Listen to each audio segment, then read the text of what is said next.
அதுக்காகத்தான் சொல்றேன், பெத்தவங்க வைத்திருச்சல கொட்டிக்க கூடாதுன்னு. ஏய் பாரா, தாய் வயிறு எரிஞ்சா நீ தானாவே எரிஞ்சிடு. சும்மா அவட சொல்லி வச்சிருக்காங்க பெரியவங்க, தாய் சேர்ந்தது ஒரு கோயில் இல்லைன்னு. இங்க பாரா, உலகத்திலேயே விலை மதிக்க முடியாத செல்வம் தாய் தாண்டா. நீ எதை வேணாலும் விலை கொடுத்து வாங்கிடலாம்டா. ஆனா தாயை வாங்க முடியுமா சொல்லுடா. தாயே, ஒரு தாய் கொடு.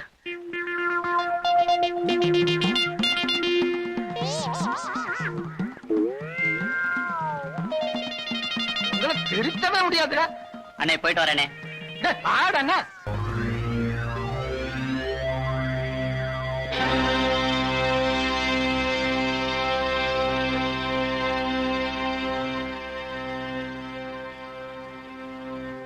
எங்க ஸ்ட்ரைக்கர் பயன் என்னாச்சு? எங்க போட தொட்டாலும் பந்தயம் இல்லாம ஆடி பழக்கமே இல்ல. எவ்வளவு பந்தயம்? காசுக்காடி ஜெயிக்கணுங்கிற அவசியம் இவருக்கு கிடையாது. ஏன்னா இவங்க அப்பா தான் பக்கத்து ஊர் எம்எல்ஏ.